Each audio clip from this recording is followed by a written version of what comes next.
Hello friends, कैसे हो आप सब। आज हम एक्सप्लेन करेंगे वन पीस के एपिसोड 1032 को। लास्ट एपिसोड में कुमा और जिनी बड़े हो गए थे और अब वो ड्रैगन की रेवोल्यूशनरी आर्मी का हिस्सा बन गए थे, लेकिन जिनी किडनैप हो गई थी। वीडियो को आगे देखने से पहले चैनल को सब्सक्राइब जरूर करें। एपिसोड के स्टार्ट में रेवोल्यूशनरी आर्मी की एक टीम साउथ में हेल्प मांगती है। इवानकोव कहती है गोवा किंगडम में बहुत लोग जख्मी हैं और हम अभी नहीं जा सकते। कुमा कहता है मैं जाऊंगा और इवानकोव के रोकने के बावजूद वो चला जाता है। वो उस आइलैंड पर पहुंचता है। उसे अभी भी जिनी याद आ रही होती है जब उसे पता चला था कि गवर्नमेंट ने जिनी को किडनैप कर लिया है और अब वो किसी टेंड्रुबिटो की वाइफ बनेगी। कुमा गुस्से में दुश्मन सोल्जर को मार रहा होता है। वो यूरोसिस शॉक यूज करता है और एनिमीज को हरा देता है। रेवोल्यूशनरी आर्मी जीत का जश्न मनाते हैं। कुमा ड्रैगन को कॉल करके कहता है मैं थक गया हूँ और वापस आ रहा हूँ।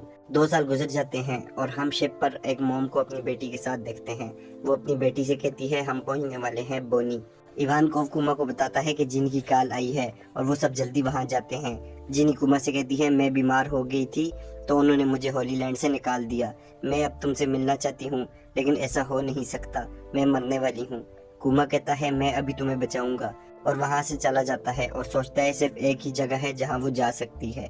कुमा के जाने के बाद जिनी ड्रैगन और इवानकोव से कहती है कि कुमा का बहुत ख्याल रखना, वो बहुत अच्छा इंसान है और मैं कुमा से बहुत प्यार करती हूँ। इसके साथ जिनी मर जाती है। कुमा जल्दी से सोरबे किंगडम पहुंचता है और अपने घर के अंदर जाता है। वहाँ लोग कुमा को बताते हैं कि वो बीमारी से मर गई है। पता नहीं होली लैंड में उसके साथ कैसे जुल्म होते रहे हैं। कुमा उसे उठाता है और बहुत रोता है। वहाँ एक बच्ची भी रो रही होती है। कोई कहता है वो अपनी बच्ची को बचाने के लिए धूप में गई जिसकी वजह से वो मर गई। कुमा कहता है परेशान न होना जिनी, तुम्हारी बच्ची को मैं पालूंगा। कुमा बोनी को दूध पिलाता है और वहाँ के लोग उसकी मदद करते हैं। बोनी को देखकर कुमा को जिनी याद आती है। बोनी अब चलने लगी है और कुमा को डैडी बोलती है। कुमा ये सुनकर खुशी से रोने लगता है। बोनी बड़ी हो जाती है और कुमा उसका बहुत ख्याल रखता है।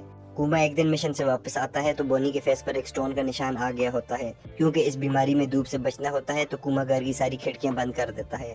वो बहुत से डॉक्टर्स को बुलाता है लेकिन उन्हें इसका इलाज समझ नहीं आता। कुमा ड्रैगन के पास जाता है और कहता है मैं रेवोल्यूशनरी आर्मी को छोड़ रहा हूँ और बोनी का इलाज करवाने जा रहा हूँ।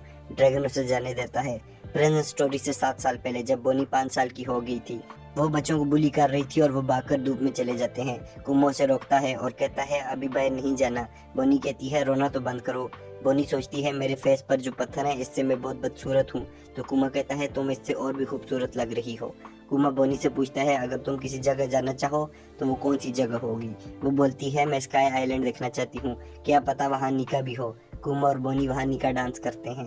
रात को डॉक्टर कुमा से कहता है बोनी को सफाई डिजीज है और इस बीमारी का कोई इलाज नहीं है और वो 10 साल की होने से पहले मर जाएगी। कुमा बहुत दुखी होता है और सोचता है कहीं से मुझे इसका इलाज मिल जाए।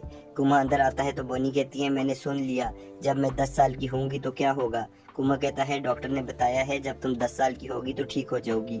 1 साल और गुजर जाता है और कुछ लोग कुमा के पास आकर कहते हैं हमें बचाओ, किंग बेकोरी वापस आ गया है और लोगों को मार रहा है। कुमा ये सुनकर बहुत शॉक्ड होता है और इसके साथ एपिसोड खत्म हो जाती है। आपको ये एपिसोड कैसी लगी हमें कमेंट करके जरूर बताएं।